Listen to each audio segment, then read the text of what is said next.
And last but not least, let me welcome Filip and Jose from the Google team. It's super cool that you are joining us. And actually, we have Simon here, and he will join us as well in the Q&A session. So if you have any question, feel free to ask. Yeah, hello. Thanks for having us.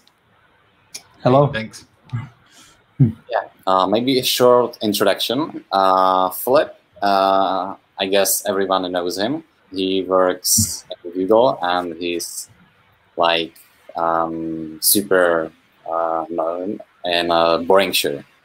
And Jose, he's from the Google as well, and he works as a software engineer there. So,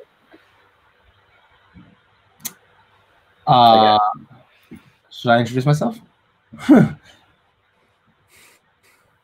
Okay. Yeah, go ahead. I guess. I'm Jose Nicholas Alba. I just recently graduated university.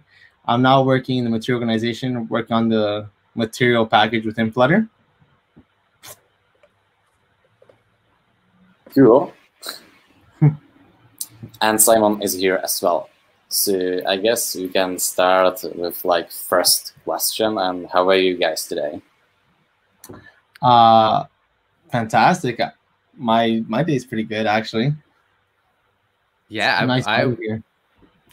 Me too. I'm really good. It's my morning, and I started the morning by watching Simon do like acrobatics in code. So it was pretty good. Yeah.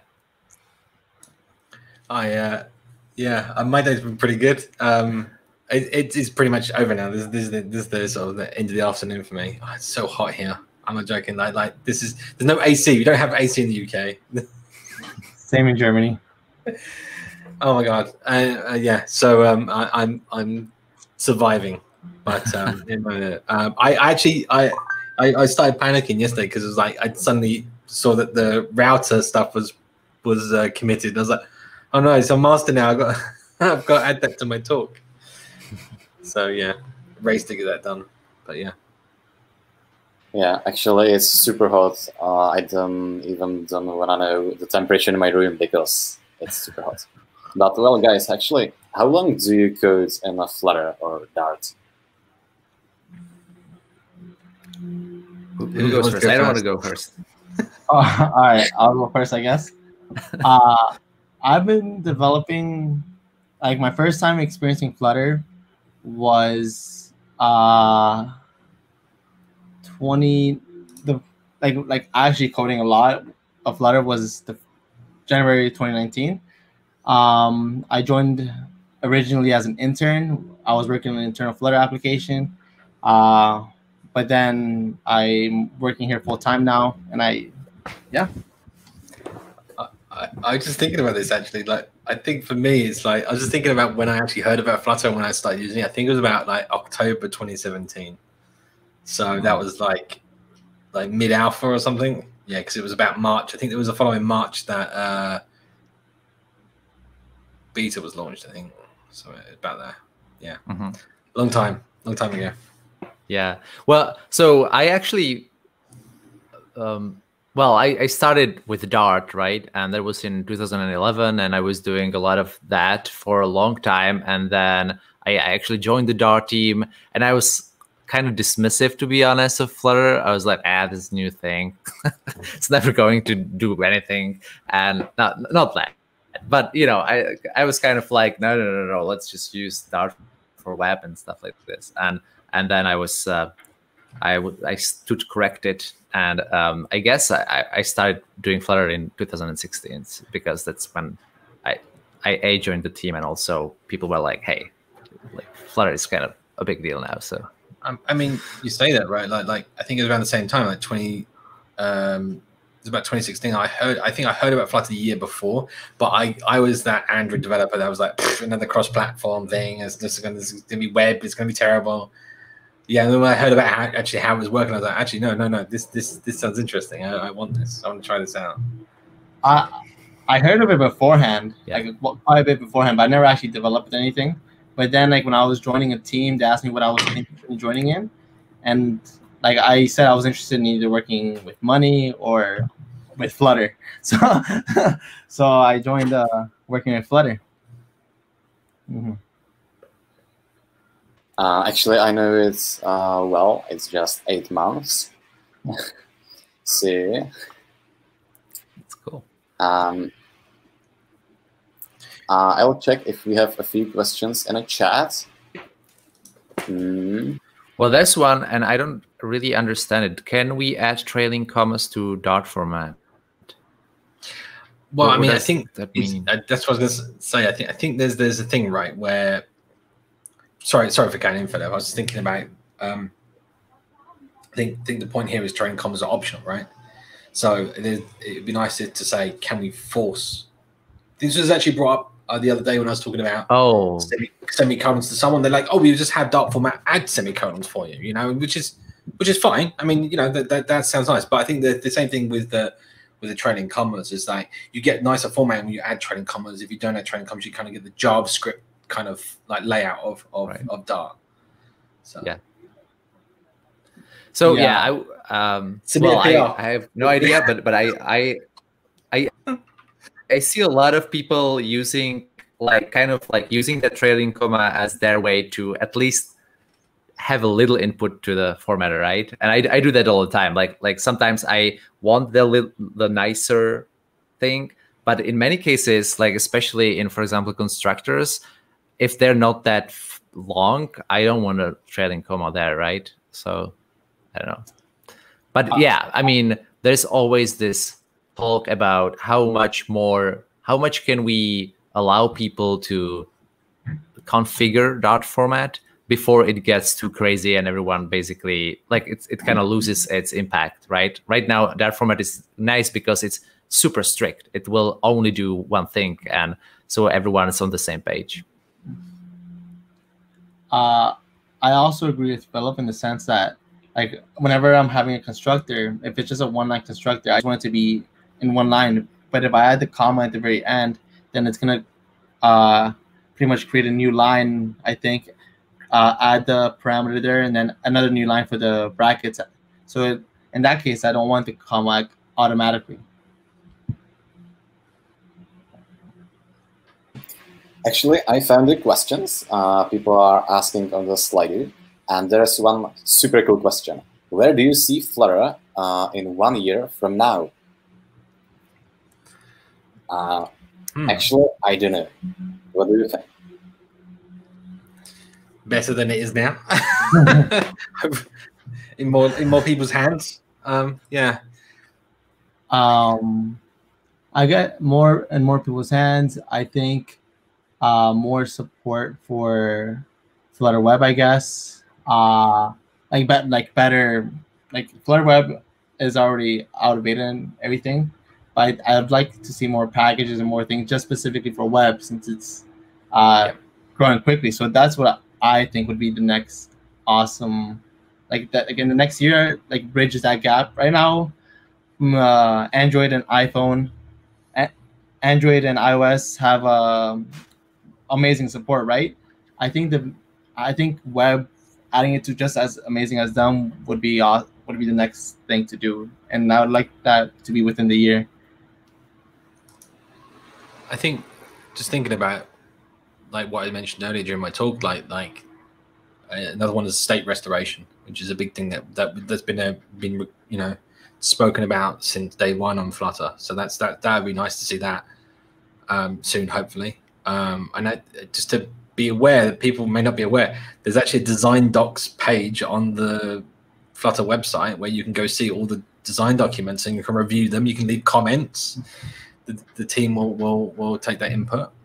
So yeah, contribute. Yeah. I think I like to think about the kind of also the community aspect, right? Because like if you remember a year ago or 2 years ago, especially, like the community was much smaller and more like tight knit and everything. And now we're seeing this, not explosion, but a lot of new people are coming. And I always am partly excited about the new people that are coming, and partly a little worried that you know, this could kind of spiral out of control, and like the culture that I think is really nice now, like when everyone is trying to help each other and people are very open, then it could kind of be overridden by this, like, hey, let's work and let's, you know, just kind of, I don't know. So I worry about that, but otherwise I think it's on a good, as you say, to be in more people's hands, but also to be in front, the Flutter apps be in front of more people. That's probably a big change from between now and next year, is that hopefully a lot of more people will be using Flutter apps. I think, yeah. I mean, definitely. Yeah. I mean, I can't remember. Is it up to 70,000 a month or something? Apps being made or something? I can't remember. It's some. I can't remember what the statistic was. I read recently. I was like, I don't remember. Where are these all coming from? I don't know. Yeah, I see another question here. What is the name of the Flutter bird? Yeah. And it reminds me, it reminds me, it's another question. What is the name of the building where are the most of the Flutter developers? It's something like, I don't know, what is it? So this guy's called Dash. Oh, okay. So he's a fat, it's Dash. fat hummingbird. Yeah, it's that. This is a creation of a member of the Flutter team, Shams Zakur. So kudos to Shams. She designed him from scratch. And the name of the building currently is home, right? We're all at home, working from home. But if not, if this wasn't a global pandemic, then we would be in. Actually, it's now 1808. So, like, you know, at Google, in Mountain View, there's like all the buildings have their number, and so the one that we are in is 1808. Before this was 1842. I can't remember which one did I go to when I was over in was it last Google? I think it was 1808. When was it? Is it the one that's up the road from the amphitheater? That might have been, yeah. Yeah, both are, but yeah. Oh, well, of course, yeah. Yeah, and the question, someone's asking with ton of question marks, when is the webcam unstable? When it's stable. Sorry, I'm being facetious. When the webcam, I mean, yeah. Go on. I think there's a delay. It's really hard to say. Oh, is it? Oh, okay. Sorry. So yeah, I'll just say it and then I'll shut up. But yeah, we don't really know, and things like we can have plans, but plans change. So we generally don't say when it's going unstable, but it's coming. Yeah. I think from me personally, just thinking about Flutter, I'm not part of the Flutter team. I know there's no first part knowledge, but for me, I think if I worked, see, the thing is, these questions are ones that we get quite often. The thing is, put yourself in the position of the team, right? Like, when is it going to be stable? Well, when the major bugs are resolved and that it feels stable, then it'll be released as stable, right? So if you feel that you want to get that faster to that end goal, well, then, you know, look at some of the PRs, look at some of the issues that are linked to web, comment on them, say, can I work on this bug? You know, it's an open source project. Get us all there sooner. Yeah, and someone's asking in the chat about the state management. What do you use, guys? Because I tried like provider and now I'm learning the blog. What do you use? Well, does anyone want to take this first? For me, like when we were developing the Flutter gallery, we just use like I guess in my case it might be simpler since the Flutter gallery isn't like absolutely insane compared to some other applications. But I just use like the default things in Flutter, I guess. I don't think there's any need for like. Me personally, I don't go for any one particular solution, right? So I've used quite a lot of different ones that are out there. I kind of find myself just spinning my own implementations of simple things. I mean, a lot of what the platform gives us is quite. I mean, again, the problem here is state management has been mixed with architecture, right? Like app architecture. The two terms have almost kind of become interchangeable in the Flutter sphere. So, you know, but this guy's obviously asking about like medium-sized apps with HTTP requests, cache, multi-screens. I mean, again, I think the difference is about opinionated code. So the big, for me, coming to Flutter, the big difference was coming from Android, where everything was opinionated. Everything had to be done this way. People didn't really want, you know, there was no sort of like free will to put your resources however you want or name things however you wanted. There was certain ways of doing things, and mainly because the platform is just so old. I mean, like there's certain ways of you have to deal with the platform, certain ways of naming things and working with things and architecting your code. So I think that with Flutter coming on fresh and with it being like completely customizable, being like one of the big foundational things, like you can lay things out, you can do the architecture however you want. I mean, there's a HTTP library, you can go create your own cache, you can go grab Quiver's LRU cache, you know, make some functions that use the cache and use the HTTP requests, and now you've got a nice caching HTTP backend for your app. I mean, I know I'm making that sound simple, and it's not simple, right? But the point here is that it's all possible, and that's the key, right? So yeah, I don't think I've got any particular recommendation. Yeah, I was I was gonna say that. So yeah, thank you. I like first of all, I really like how Martin is asking about a particular type of app, right? So because generally we get questions about like, hey, how do you like, what state management approach do you recommend? And then that's like a really hard thing to answer, because it could be a counter app, or it could be like a game, or it could be something way bigger than a normal app. But this seems like a medium-sized app, HTTP request, cache. And I think at that point, unfortunately, it depends, because it basically is like everything could work for you. Like blog could work for you, just provider and nothing else could work for you.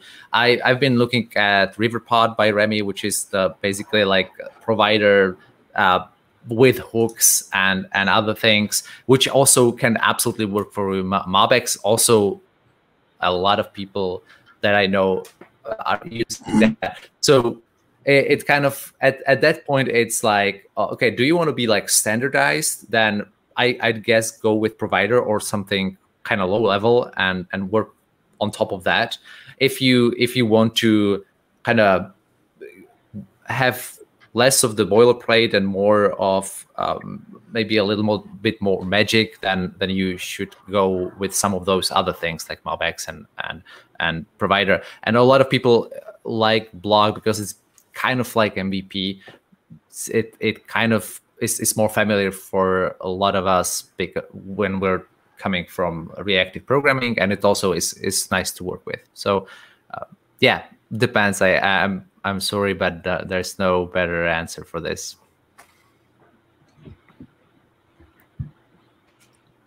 Yeah, I guess it's like good answer, Lara. Actually, I have like one question about the boring show. Who's behind this idea? Is it you, Filip? Yeah, I'll take the credit.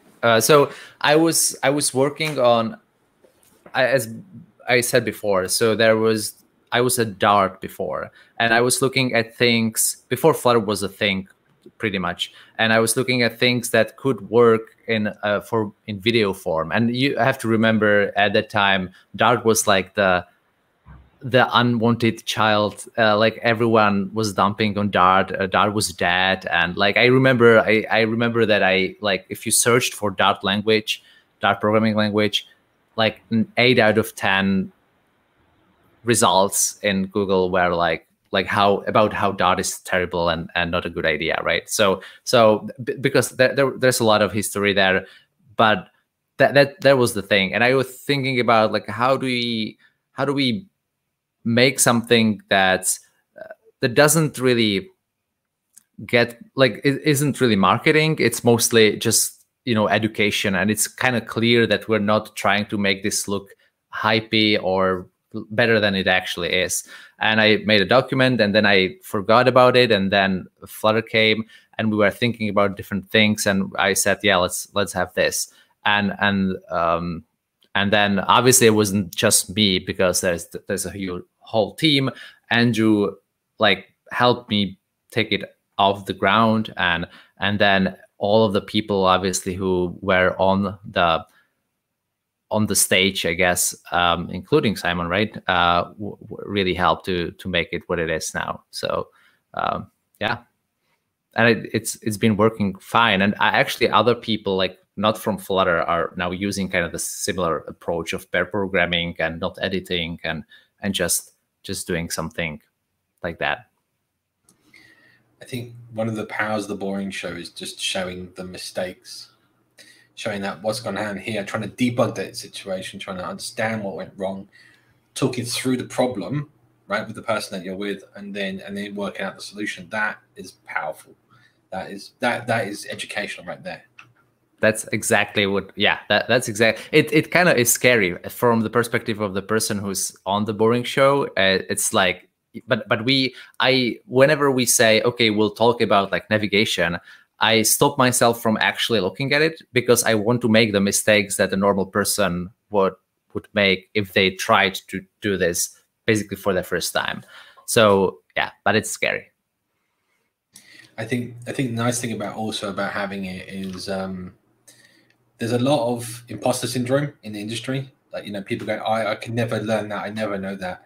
It's like, you know what you know. I mean, like if you'd known about the navigator, or read about that before you did the show, then you'd look like, oh, I know all about it because you just read it, right? You know, it's fresh in your mind, so on and so forth.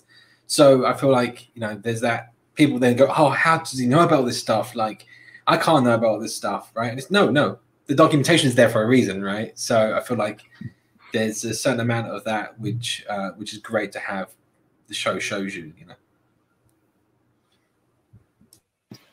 Yeah, and I wanted to ask about the Flutter gallery. Is it made in Flutter or Dart as well? Yeah, it is. Actually, when I joined, a month later, my TL, I guess, told us we're going to be working on this, and we had like a month and a bit to do it. So we started from the bottom, like completely from nothing, completely in Flutter, and we built it up. It has some pretty cool things I usually don't think about, like coming as a new grad, I guess. For example, adaptive layout, making sure my screen works on the phone, but also like your web, like your web view or something, or like anything bigger, right? We also had to implement internationalization, so support for multiple languages, support for LTR languages, RTL languages, and it's really useful whenever you want to see like what a widget does. I go to it myself often, and to see like, oh, how is this widget implemented? I go to so if you want to see it for yourself, you go to gallery.flutter.dev. You see like what you can make with Flutter. It also shows you like the material widgets, Cupertino widgets, and then you click the widget, and it shows you how to like. There's a pretty much a Dart pad that's running there, like showing you how it runs, an example of how it runs. It's really cool in case you want to like learn some widgets or something like that. But yeah, it was all made with Flutter. So, and it was made approximately like in a month and a half, like from nothing to like for Flutter Interact. Yeah. Yep. And actually, one more question. Do you have some favorite library or package for Flutter? I guess for me, it's probably tied between two, like Google Fonts package, which was announced in Flutter Interact, and then the other one is the Grinder package, which is the Grinder package pretty much lets you have like a bash script like that you can make with Dart. So it's pretty useful whenever I'm like coding and I need to like have a script that always like a specific Flutter script that runs or something. I use like like a grinder script that I make in Dart, and I use it pretty often in my personal applications. Yeah, for example, the Google fonts are super useful, and I use it as well. Yeah, I think it's extremely useful. Yeah. I recently made this like little small application which uses Google Fonts, and basically like you put in a paragraph or a sentence probably, and basically each letter is going to be like a different type of font, and I think within like 20 letters, like it has like this like cryptic font. It looks pretty cool, and you see all the different types of fonts. But it takes some time to load it because if you have a huge paragraph, then I think you just DDoS your own computer. If that question about packages was for everyone, I'll just mention. I think I don't really have like one particular favorite one, but one that I just come to scan through some ones I used recently. Blur hash, Flutter blur hash. I don't know if you guys have used it, but if you're doing like loading of images, then basically it allows you to calculate a hash from the original input image, and that string, that simple little string, can be passed across as in your JSON model. So immediately you can have like a blurry version of an image as it loads in, and that can be shipped as part of your data model inside your Firestore. So really, really makes a difference. Honestly, it's one of those very subtle things that as soon as you see it in use, it makes all the difference in the world to how the app feels. Yeah, I like that. I'm gonna also answer this, but I'm actually looking at my go-to project for and the PEP spec, and I like, for example, scroll to index, which is something that I think should probably be in the Flutter framework, to be honest. But it's basically when you need to scroll to a place in a list view that is not like that does not have uniform sizes of its children. So that's very nice.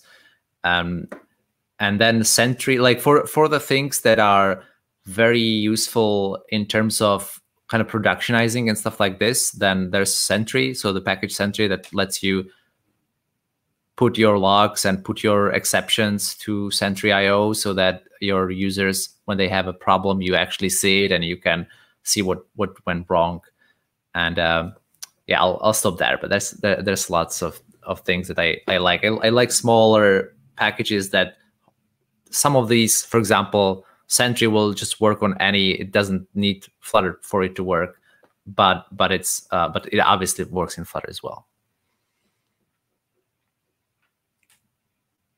Yeah. And someone asking, sometimes I feel Kotlin developers are dismissive of Flutter. What do you think, guys, about it? I guess it's true. I'm not gonna like. There's no point like talking about that specifically, right? But I do have. I'm not joking. Like in 2018, and this is taking us back a bit. When I did DroidCon London, we did a Flutter community booth, and obviously a lot of the Android developers have jumped on from Java to Kotlin, and they've just got a new language, new syntax, and they go, well, why can't I just use Kotlin? Because I know I've just learned Kotlin. You know that this is now the thing I'm doing. Why do I have to learn Dart? So this is always the case. This is always the question that we get. I think that is the problem. It's not about like any particular developer being dismissive. I think it's a case of, again, it's that kind of attitude that I remember having when I heard about Flutter originally, was that, you know, oh, it's another thing, you know, it's going to be the same as the rest of them, it's rubbish, or it's been dismissive. Sure, I mean, I was dismissive then, right? But that's the same with anyone, right? It's a bit like, as I said to other people, it's when you try like a new operating system or something like that, you know, they've always changed something. Like, why haven't they got the search button where I had the search button before?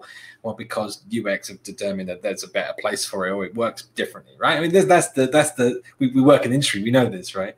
But still, we're a bit angry that they've moved the button that I knew where it was, or something silly like that, right? Well, the same thing goes with this, right? Again, people are like, this is different. You know, it's always going to be some hurdle to get into it initially, right? And I think the case what we need to do as people in the community is not just to advocate, say, oh, it's amazing, you should use it, because obviously people have heard that like that from everywhere, right? Great. Is to show it, right? To show the reasons why they should try it, and that's the difference. Yeah, I think that this goes back to the idea of like, where is the community going in a year or 5 years? And unfortunately, I think there's gonna be that from us as well, right? Like when there's something new coming, and in 10 years from now, there will be Flutter developers who will be like, oh, this is terrible, I'm gonna stick with Flutter. So that's just human nature. And I just hope that will be a little, people will be more reflective of these things, and be more like, it's let them have it, right? I don't need to love something for it to be useful for someone else. So it's very human, but it's also nothing to be too stressed about. And hopefully the Flutter community will be good in this respect. Yeah. Actually, there's maybe the last question. Do you have any information about the support, about the more stable support on iOS 14 with Flutter? Yeah, there's a bug that tracks all of this, and I wish I had it right now. But it's basically, we know that iOS 14 is coming right now. Only iOS developers who opt into the iOS 14 beta are able to have it on their phones, and they have some issues right now. Like, for example, if you run your debug app for the first time, then you'll see like a little pop-up that says like, hey, do you allow local connections? And that's not great, but it's also something that you only deal with once as a developer, and your users will obviously not run your debug app, so they will not see this. But there are some things like that, and again, I'll try to search for the issue so that you can see and thumb it up. We are on track to, make all of this by the time that iOS 14 actually launches, that we'll have all that covered. Now I'm gonna search for that bug. Yeah, that's nice. I'm looking for another question from a chat. They are like super complex. For example, how does Apple feel about Flutter? What do you think?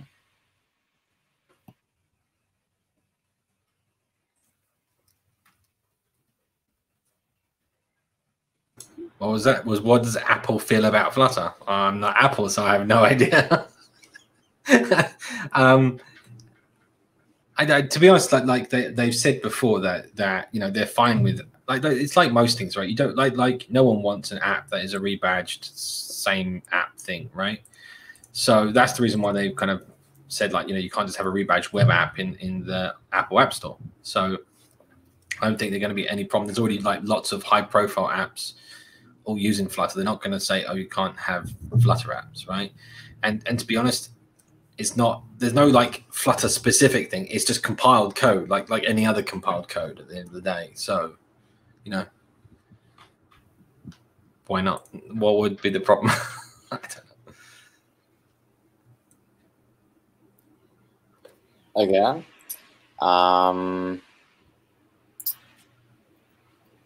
actually, do you code Flutter, like on your own? Like after the job, you go home and and code something in Flutter? I do.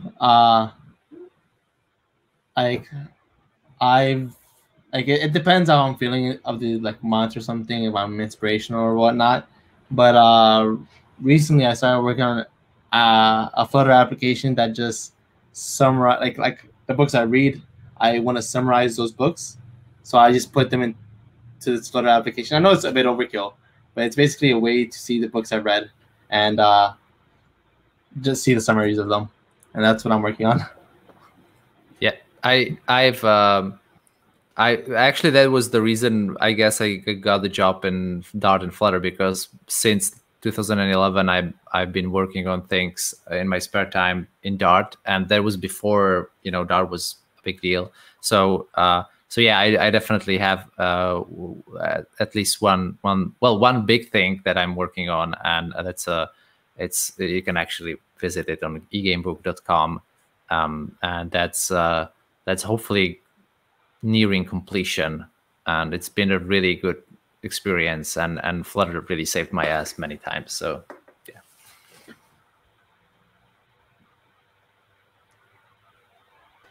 Okay. And is it possible to get access to the native code that Flutter creates? You mean the ARM code? So Flutter compiles to like the basically assembly code, right? So yes, you can look at the assembly code in like a hex editor and see the instructions, but it will be really hard to read. So I'm not sure. Hopefully I'm understanding the question correctly. Actually, there is. Well, I mean, I was going to say there is actually an interesting article. If you just search like Flutter, I think reverse engineering. Someone actually went ahead and wrote a blog post about reverse engineering a Flutter application and seeing what goes involved in it and the tools that you see. You can see like he shows the code, right, and shows all this native code and how it looks. So you can do all that. Yeah, I mean the interesting point here is a lot of people. You've got two kind of. Just want to put this out. There's twofold. You get a performance increase because you're using natively compiled stuff, but also you get a security increase because it's not the same as JavaScript. It's not an intermediary code representation like the bytecode from Java. So you get the full sort of. There's a lot of work you'd have to do to reverse engineer a Flutter application that's in release mode. So yeah, if people are interested. And I have like a question that I found really interesting. For example, in Jose, how does the development process, for example, in Google, looks like?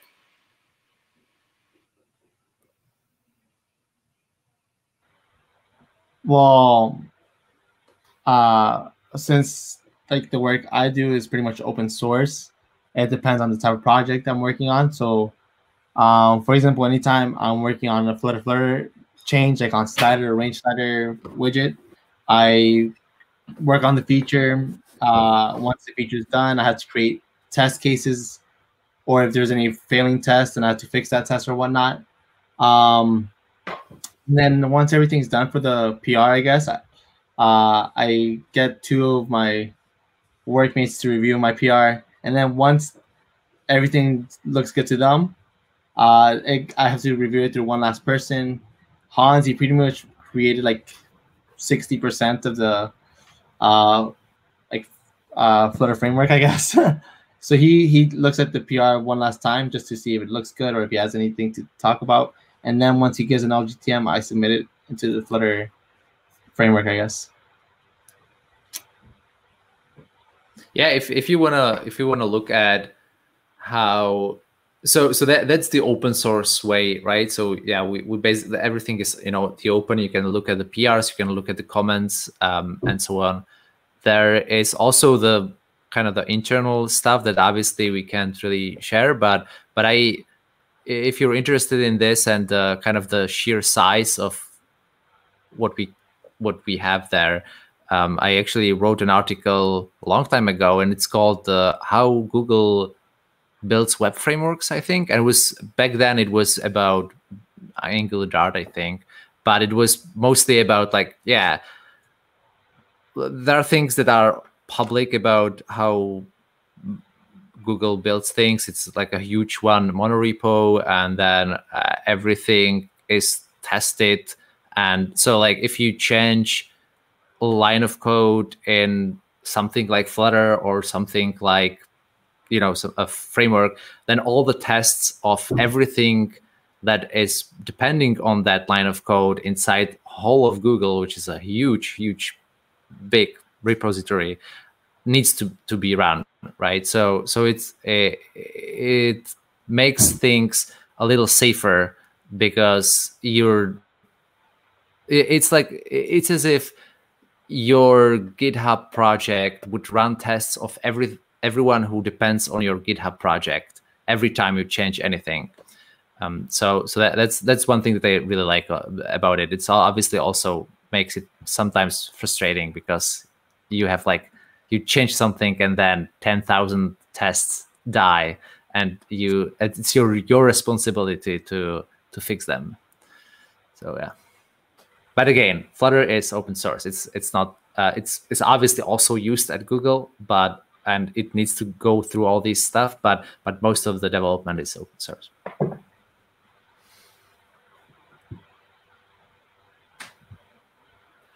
Yep. And are there in the Flutter any cases that would you prefer using native Android or?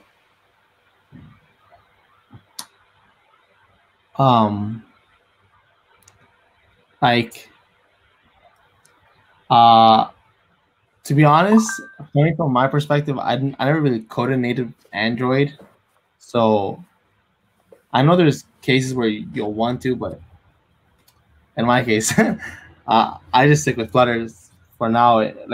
For any personal projects, I guess. So.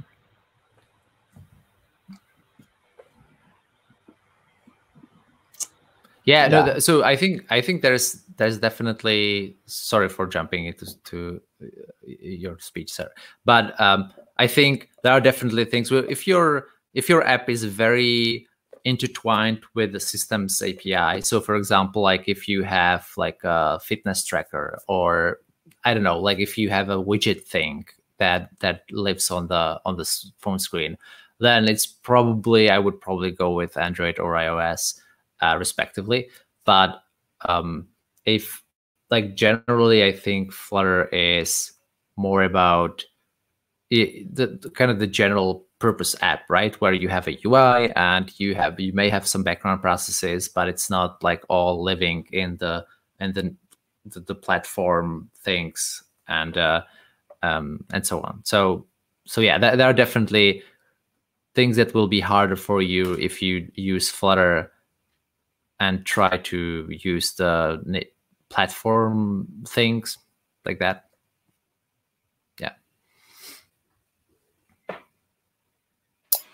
Yeah, that's cool.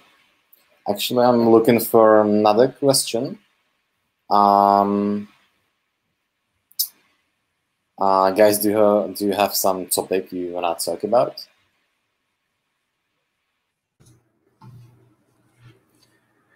I don't know. Oh, no, it's a question that's popped up. Oh yeah. I mean, the key. I mean, this question here, right? Recently, Android added a ratings API without opening the Play Store. Can we accept this API in Flutter in the next or future release? You can already do that, right? The key point here is there's documentation on the Flutter.dev website which talks about how you make your own plugins with platform channels. You can go make your own plugin for this. You can just add it, just your own plugin to your own application. You don't have to release it as a separate package. You don't have to support it. You can just add it to your application. You can support this one feature of Android if you so wish. So there's no limitations there. But will it be released by the Flutter team? Well, the question is more important things, right? Go for it, Philip. No, well, I wonder if I wonder if this API actually gives you a view. And in that case, that would be a problem. It wouldn't be an unsurmountable problem, but if it gives you a view that you then put into your app with little things. Yeah, go ahead. Sorry. I thought you were saying something, Simon. But yeah, if it's a view, then you'll have to go through some hoops. And if it's just a API where you just call some backend code, then it's fine. It's as Simon said, you can. I mean, I was gonna say even if it's I don't know, some library that displays an intent or does something on top, I mean that would all still work. I mean, the point here is that there's things that are obviously more difficult than other things, but try it out for yourself before don't wait for someone else to do it, right? Because no one's going to work for you, right? Work for yourself, do it.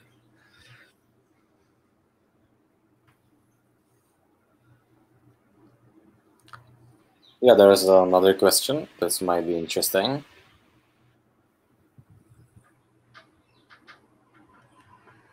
How to handle platform exception.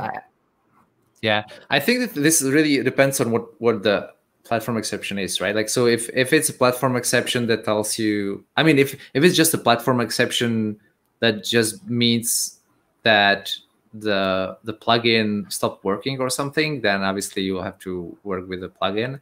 But if it's a platform exceptions in, like, yeah, the file was not found, then that's your problem to fix. Either that file wasn't really there, or you basically do the same thing as if you were programming pure Android, right? Like, you would be like, that's a problem. So, I mean, first of all, I wouldn't mind answering this and say that you know, you can access a file and folder straight from your like Flutter app, right? It has the ability to open and read files, right? So there might be something else going on there, but obviously, like, depends on the implementation of that platform specific code, as Philip was saying. But there's one thing that a lot of people forget. Well, a lot of plugin developers aren't doing, which I'm just going to throw out there right now, and that is, you know, if you throw back an error from a platform channel, it'll get thrown back as a platform exception. That platform exception is supposed to be caught by your plugin, and you can return back a proper exception based on its code, which is like a unique string, right? So you can return back, so it says file not found, then they can throw back a file not found exception in Dart or some other thing that might give your application the ability to handle that appropriately and displays something to the user and say it's not found, or to do something differently. So if you're seeing a platform exception, it probably means also the plugin's buggy in some way, or should be dealing with that in a different way.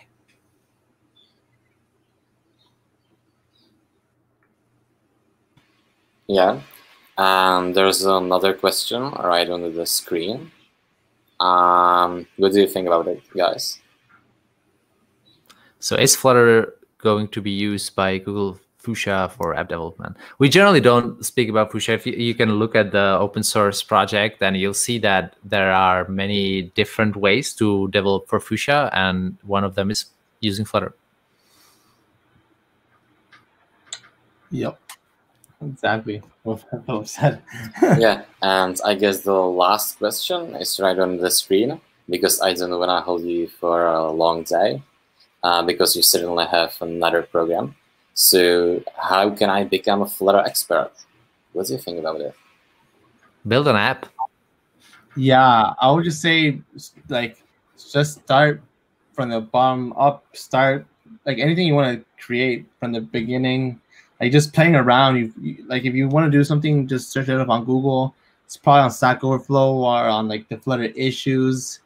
And then from there on, you keep learning and learning. And eventually, you keep becoming more knowledgeable in this information. You just don't know everything from the beginning. Even now, like, anything, and a lot of the time when I'm working, I become, like, a lot of things I'm already used to doing, like, but still a lot of things I have to search up, and it's just through practice, I guess, like anything else. So build an app. I was gonna say, yeah, I mean, practice. It's like there's I think I meme I posted a while ago. It was like someone was like, how'd you become so knowledgeable? Practice. But I don't understand it. How do you do this? Practice. It's like, but I don't understand it. Practice. It is just like just, you know, learn, read the documentation, try things out, practice. Yeah, and actually that's something I'm pretty, like, with Flutter, at least with my personal experience.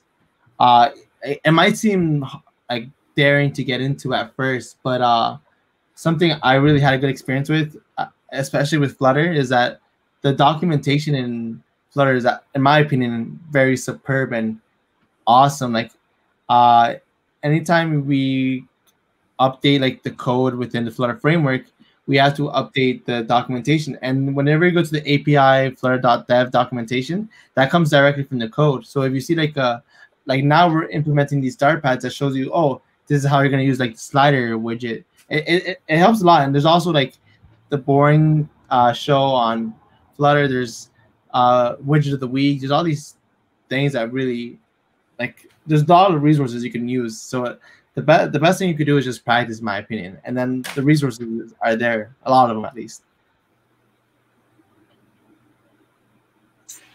Yeah, And definitely the publishing it to the App Store is another challenge. Okay, guys, thank you for your time and for joining us today. It was super, and I enjoyed a lot. And have a great day or night, because I don't know your time zones. And see you later, maybe on another conference. Yes, thank you very much for your attention. Very much. Thank you for having us. Yep. And the last thing today for me, just give me a second, I will share it, is the thing with a giveaway, because yep, I will use this move. Yeah. Basically, I have something like this. Thank you everyone for joining us today. It was super cool, and I enjoyed it a lot. Actually, I have still 5 vouchers on Google Merchandise Store provided by Google, and I will raffle it now to all attendees that registered on the page. I'm not sure if I'm able to show you the raffle due to some GDPR stuff. So I guess I just will fill up here the names. So the first one who wins the £20 voucher in the Google Merchandise Store is Tomas. I will follow all the winners with the email. The next one is Mike. The third one is Morgan. The next one is Rona. And the last one is, I'm not sure about the name, is Alexandros. And the last one, the last prize, actually the bigger one, is the coffee with Googler from the Flutter team.